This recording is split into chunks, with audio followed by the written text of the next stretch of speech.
자, 우리 골리앗을 이제 무너뜨리러 가야죠. 자, 골리앗과의 이제 싸움이 있는 그 유명한 엘라 골짜기 전투를 우리가 좀 봐야 되는데, 자, 우리가 지형적인 부분들을 우리가 좀 생각을 해보면, 자, 여기 유대라고 되어 있어요. 여기가, 유대, 이제, 유다 산지죠. 중앙산지입니다. 이게 해발고도 한 800m 정도, 750에서 800m. 이제 예루살렘에 있는 이제 감람산이 한 800m 되거든요. 그래서 한 대관령 정도 높이 되는 굉장히 높은 곳이 되겠습니다. 그래서 이렇게 유다 산지를 이루고 있고, 여기가 이제 해안평야라 그랬죠. 해안평야 지역. 굉장히 비옥한 땅입니다. 그리고 이제 해안평야하고 이제 유다 산지 이 지역이 바로 이제 셰펠라 지역이라고 하는 건데요. 예, 일단은 이 셰펠라 지역이 이 해안 쪽 세력과 이 산지 쪽 세력이 맞붙는 그런 이제 전장터이기도 하고요. 그 세력 사이를 완충작용을 하는 그런 버퍼존의 역할을 하기도 하는 곳입니다. 그래서 이제 이스라엘 백성들은 뭐 가능한 요 밑으로 해안 쪽으로 진출을 하고 싶죠. 왜냐하면 그쪽 땅이 굉장히 좋은 땅이기 때문에. 그러나 블레셋은 바로 이 예루살렘 쪽에서 이제 죄송합니다. 이 산지 쪽에서 내려오는 이스라엘 백성들을 막아야 될 뿐만 아니라 이 블레셋 족속도 이 자신들의 굉장히 중요한 적이죠. 예, 이 땅 가운데 없어져야 될 적 아닙니까? 그래서 이 이스라엘을 몰아내기 위해서 산지 쪽으로 올라오려고 하는 것이죠. 그래서 그 둘이 충돌하는 이 지역이 바로 이제 셰펠라 지역이 되겠고요. 바로 이 지도에서 지금 아세가라고 지금 표현되어 있고 이제 이 엘라 골짜기 표현되고 있는 바로 이 지역에서 이스라엘과 블레셋이 격돌을 하게 되는데 그 전쟁이 바로 사무엘상 17장 그 유명한 엘라 골짜기의 전투 장면에 이제 나타나 있다라고 하는 것이죠. 그래서 그 전쟁 기록이 바로 이제 사무엘상 이제 17장에 이제 기록이 되어 있는데요. 뭐 여러분들 이제 성경 있으신 분은 사무엘상 17장 한번 쭉 펴보시면 좋습니다. 그래서 17장 1절에 보면 참 지도를 한번 좀 확대를 좀 해볼게요. 자, 그래서 17장 1절 보면 블레셋 사람들이 그들의 군대를 모으고 싸우고자 하여 유다에 속한 소고에 모여 소고와 아세가 사이에 에베스 담밈에 진침에 이렇게 돼 있어요. 그러니까 블레셋 족속들이 있었던 곳이 어디냐면 바로 요 아세가 아세가와 소고 사이. 여기 소고가 여기 있죠. 소고가 여기 있고 아세가가 여기 있고 아세가와 죄송합니다. 아세가와 소고 사이에 에베스 담밈에 진을 쳤다. 바로 이제 블레셋 족속들이 바로 이제 요 지역에 있었다라고 하는 것을 우리가 이제 볼 수가 있겠고요. 그 다음에 이제 이스라엘 백성들은 요 산 맞은편에 이제 진을 치고 있었겠죠. 바로 요렇게 서로 마주보고 있었다라고 하는 것을 이제 볼 수가 있습니다. 그 요 사이에 이 평야지대인데요. 요 평야지대가 바로 엘라 골짜기 지역이다라고 하는 것이죠. 그러니까 우리가 골짜기라고 하면 꼭 이제 한국의 정서에서는 골짜기는 굉장히 좁디 좁은 골짜기라고 생각을 하기 쉬운데 사실 굉장히 넓습니다. 이 산과 산 사이에 위치하고 있지만 굉장히 그 넓은 지역이 형성되어 있어요. 그래서 히브리어로 뭐라고 부르느냐 하면 에멕이라고 합니다. 에멕이라고 그래요. 이게 이제 골짜기라고 하는 겁니다. 그러니까 요 골짜기는 아주 좁은 골짜기가 아니라 산과 산 사이에 위치해 있는 이 셰펠라 지역에는 이런 지역들이 굉장히 많거든요. 이 산지와 해안 평화를 잇는 지대이기 때문에 듬성듬성 구릉지대처럼 산으로 연결되어 있어요. 그래서 이 산과 산 사이에 굉장히 드넓은 지대가 형성이 되어 있고 지금 여기 지도에서 보시면 여기 밀농사 지대거든요. 지금은 그래서 이 농사를 지을 수 있을 정도로 굉장히 드넓은 평야가 나타나는데 이게 바로 이제 그 에멕이라고 하는 우리나라 말로 이제 골짜기라고 이제 번역이 되어 있는 이제 그러한 곳이다라고 하는 것입니다. 그래서 이렇게 두 세력이 이제 마주하고 있는 이제 부분을 우리가 이제 볼 수가 있겠고요. 그래서 요게 지금 아세가 위에요. 여기 이제 지도가 보면 이제 구글 지도에서 이제 본 건데요.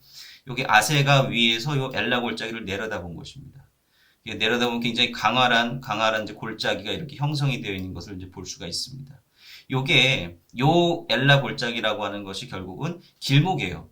블레셋 지역에서부터 이제 유다 지역으로 넘어가는 그 길목에 있었고 그 이제 길목에서 이제 싸움이 벌어지게 된 것입니다. 그래서 여기서 블레셋이 승리를 하면 이제 유다 산지까지 쭉 밀리게 되는 것이고 이스라엘 백성들은 어떻게든 여기를 이제 막아야만 하는 그런 상황 가운데 놓여 있었다라고 하는 것입니다. 이제 그러한 상황에서 우리가 이 골리앗과 이제 다윗의 싸움 이야기를 우리가 좀 봐야 된다라고 하는 것이죠.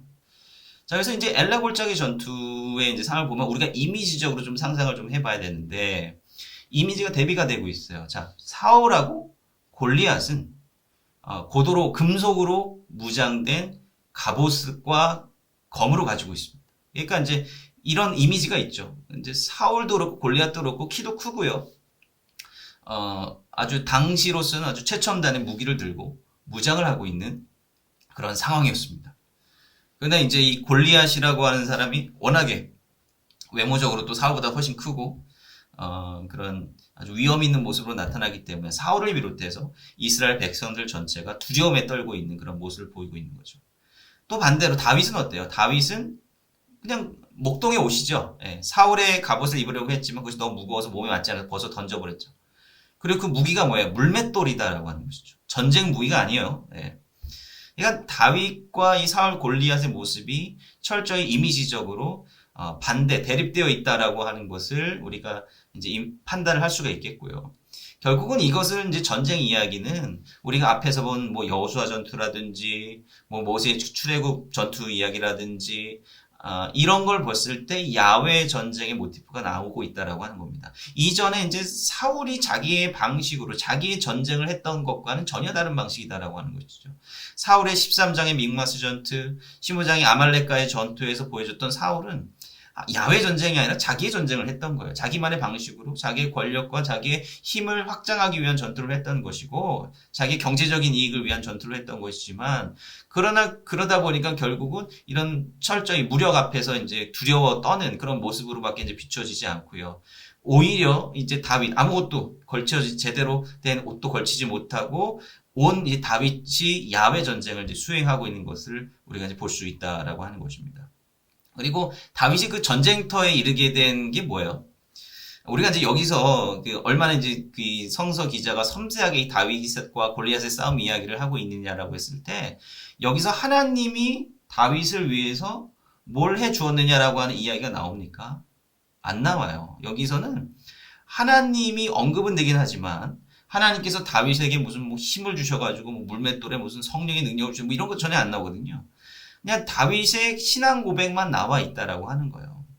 하나님을 숨김으로써 다윗의 믿음을 굉장히 부각시키고 있다라고 하는 것이죠. 그럼으로써 이 다윗과 사울을 대비하고 있는 것이고 이 사울의 그 무장된 모습, 골리앗의 무장된 모습이다라고 하는 건 당대의 국가 권력, 제국의 그 힘을 상징하는 것이라고 한다면 다윗이 목동이잖아요. 그죠? 이 목동이라고 하는 정체성이 어떤 정체성입니까? 하나님께서 이스라엘 백성들, 아브라함, 이삭, 야곱을 처음 부르셨을 때 갈 곳 없어 방황하는 그들의 원래 모습,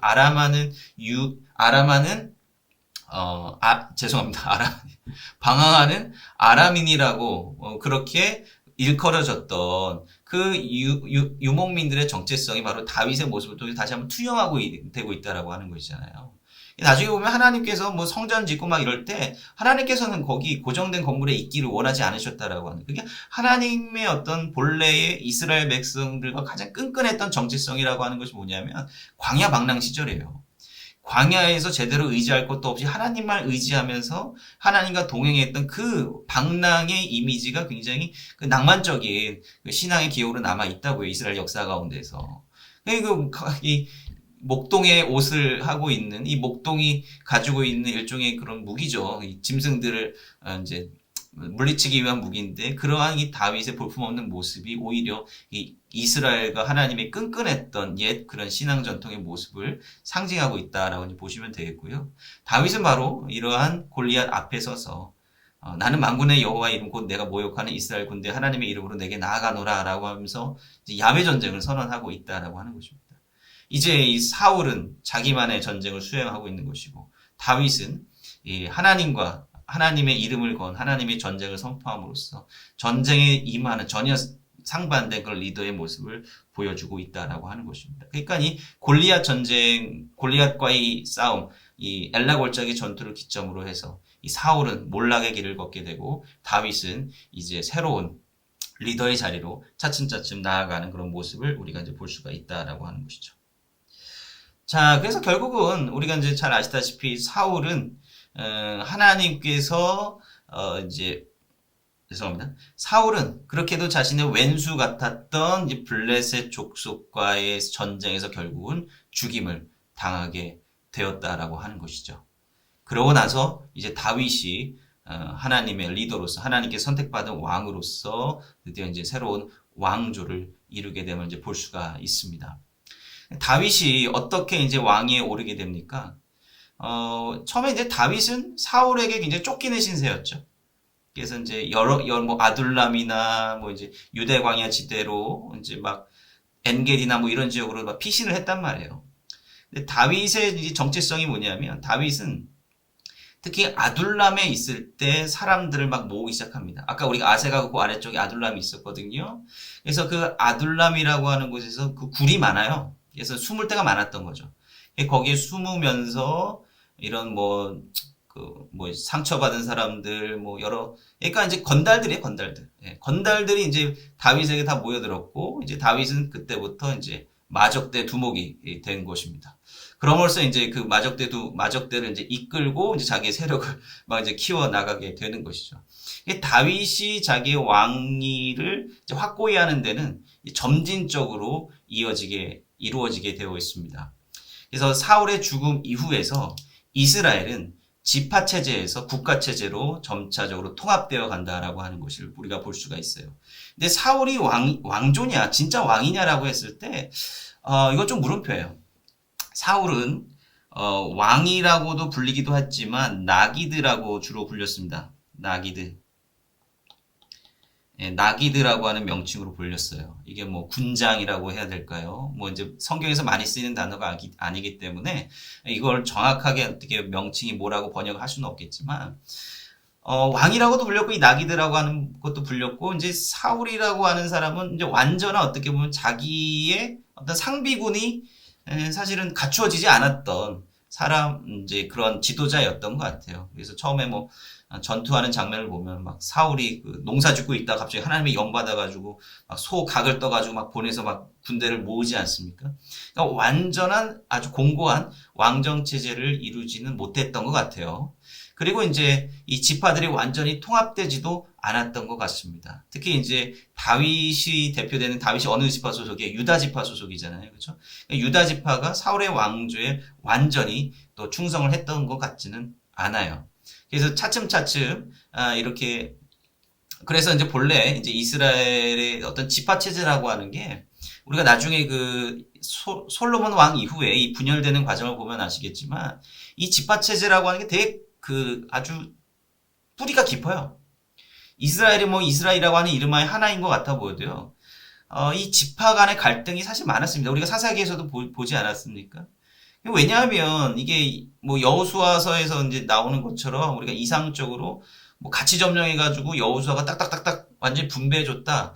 이러면은 뭐 좀 말이 달라질 수는 있겠지만 그러나 여호수아서에서 나타난 그런 땅 점령이 완전하지 않은 거라고 말씀드렸잖아요. 사사기에서 보면 자기네들이 알아서 땅 점령을 해 나가거든요.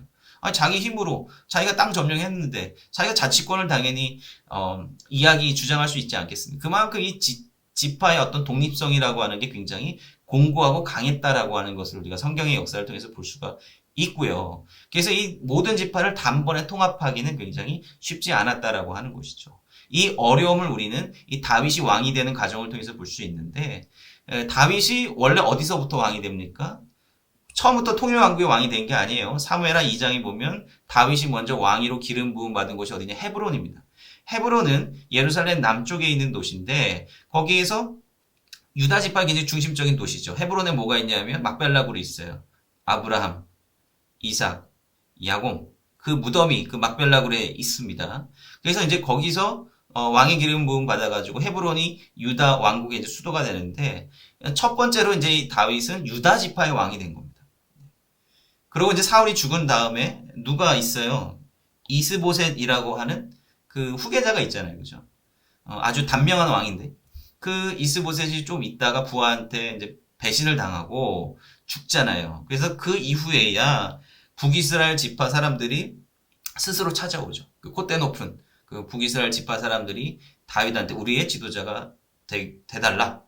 우리는 원래 한 가족이자 한 민족이지 않았냐? 라고 하면서 이제 다윗에게 이제 항복을 하는 것이죠. 그럼으로써 이제 근본적으로 다윗의 이제 왕조 체제가 통일 왕국의 왕조 체제가 이제 수립이 된다라고 하는 것입니다. 그래서 다윗이 왕이 되고 난 다음에 다윗의 이제 행정 관료들 행정 체계 목록이 막 쭉 장황하게 설명이 되는데 이 사울에는 그런 행정 체계라고 하는 것이 존재를 하지 않았거든요. 그러니까 이 다윗 시대에 비로소 중앙 집권적인 왕조라고 할 수 있는 것이 드디어 탄생을 하게 되었다. 진정한 왕조가 다윗으로부터 시작이 되었다라고 하는 것을 우리는 이제 볼 수가 있는 것이죠. 자, 여기서 이제 중요한 부분들 우리가 이제 봐야 되는 부분들이 뭐냐면 다윗이 왕위에 오른 다음에 다윗이 이제 뭘 하느냐? 바로 사무엘하 5장인가요? 사무엘하 5장에 보면 다윗이 바로 예루살렘을 점령하게 되는 것입니다. 자, 예루살렘이라고 하는 게 왜 중요하죠? 여러분들 왜 예루살렘이 중요할까요? 예루살렘에는 도대체 뭐가 있는 것입니까? 왜 이렇게 우리는 예루살렘 하는 것입니까? 그리고 이제 다윗이 이 사무엘하 5장에 보면 바로 이 예루살렘 성을 점령을 하고 여기를 뭐라고 이름인지 다윗성이라고 이제 이름을 짓는데요.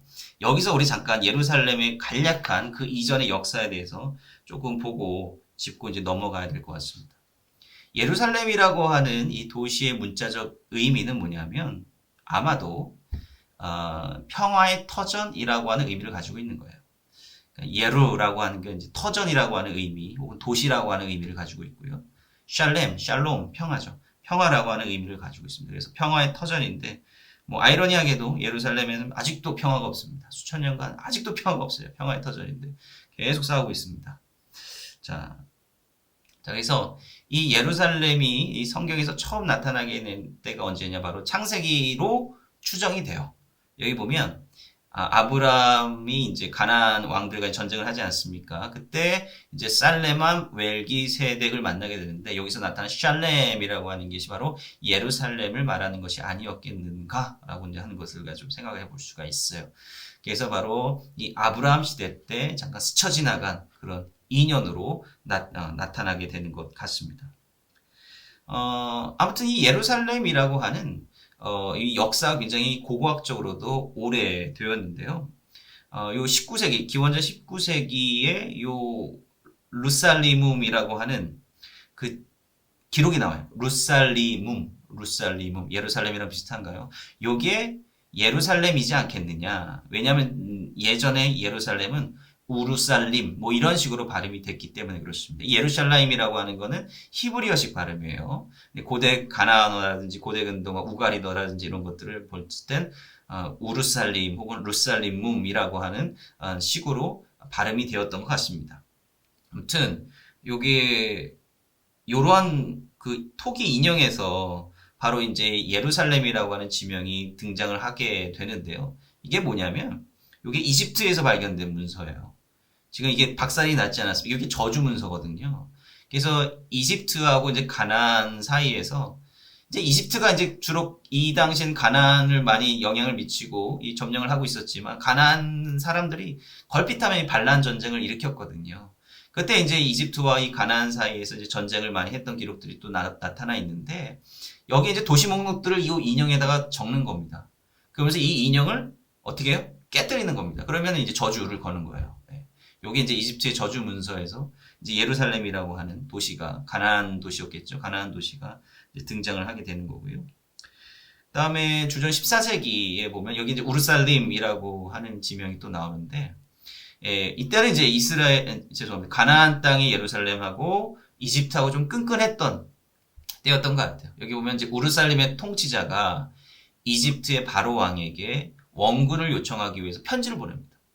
그래서 우리에게 좀 도와주십시오. 우르살렘의 왕이 부탁합니다. 뭐 이런 식으로 편지가 적혀 있는데 바로 이때도 이런 예루살렘이라고 하는 그러니까 이 예루살렘이라고 하는 도시의 역사가 굉장히 오래되었다라고 하는 거예요. 도시국가의 형태로서 오랫동안 이 가나안 지역에서 존재했었다라고 하는 것을 우리가 알 수가 있겠고요. 자, 창세기 22장에 보면 그 유명한 그 이삭제물 사건이 나오지 않습니까? 그 하나님께서 이 아브라함에게 이삭을 모리아산으로 데리고 가라라고 이제 이야기를 하죠. 그래서 이 아브라함이 하나님의 말씀에 순종해서 이삭을 모리아산으로 데리고 가고 거기서 이제 이삭을 죽이려고 하지 않습니까? 제물로 바치려고 하지 않습니까? 그때 하나님께서 말리시죠. 예. 그 사건을 경험한 이후에 아브라함이 여기를 이제 뭐라고 짓느냐? 바로 여호와 이레라고 합니다. 여기가 지금 핵심적인 거예요. 왜 예루살렘이 중요한가? 여기서 중요한 여호와 이레라고 이름을 지었습니다. 그러니까 이 성경에서는 이 여호와 이레 이름이 뭐냐면 여호와의 산에서 준비되리라 하더라 이렇게 기록이 되어 있죠. 바로 여호와 이레는 하나님께서 준비하신다라고 하는 뜻으로 이제 해석이 될 수가 있는데요. 사실 여호와 이레라고 하는 것은 좀 다른 해석 전통도 존재하고 있습니다. 자, 그래서 후대 이스라엘 유대 전통에서요. 이 여호와 이레라고 하는 이게 이제 원래 히브리어 성서는 모음이 없어요. 모음이 없고 자음만 있거든요. 그래서 그 자음을 어떻게 읽느냐에 따라서 이 의미가 달라질 수도 있다라고 하는 거예요. 그러니까 후대 이스라엘 전통에서는 이것을 어떻게 봤냐면 이거를 수동태로 봤어요. 수동태. 니팔 형태라고 하는데요. 수동태라고 봤습니다. 니팔. 그래서 니팔 형태로 이것을 해석해 가서 여호와 이라가 아니라 여호와 이라에로 이제 봤는데 이렇게 해석함으로써 무슨 의미냐? 야훼가 자기 자신을 드러내신다라고. 야훼께서 자기 자신을 드러내신다라고 이제 해석을 했다라고 하는 것입니다. 그러면 이 모리아산이 어떤 곳이 하나님께서 야훼 하나님께서 자신을 드러내신 장소, 자신을 드러내신 장소니까 이스라엘의 성소가 세워지려면 어디가 되겠다? 모리아산이 되어야 된다라고 하는 거예요. 이 모리아산이 어디에 존재하느냐? 바로 예루살렘에 존재한다라고 하는 것을 우리가 알아야 돼요. 그래서 예루살렘이 그래서 중요한 겁니다. 그러니까 우리는 이미 이제 보편적인 하나님의 임재 신학을 우리가 익숙해져 있지 않습니까? 그런데 옛날 사람들은요, 그렇지 않아요. 여전히 그 어떻게 보면 로컬 갓의 어떤 종교적인 이미지를 가지고 있단 말이에요. 그러니까 한 번 거기가 성소로 정해지면 죽었다 깨어나도 거기가 성소가 되어야 되는 거예요. 이거는 뭐 그 어떤 고대 근동 지역이나 다른 인류의 역사상 그런 부분들이 한 번 성소가 딱 신성한 자리라고 딱 정해지잖아요. 그러면은 어떤 종교가 들어오든지 거기에 반드시 성소가 세워지게 되어 있습니다. 그게 어떤 물리적인 어떤 장소에 대한 굉장히 중요한 사람들의 이제 종교관이라고 이제 보시면 되겠는데요. 그런 상황 가운데 우리가 예루살렘을 볼 수가 있다라고 하는 것이죠.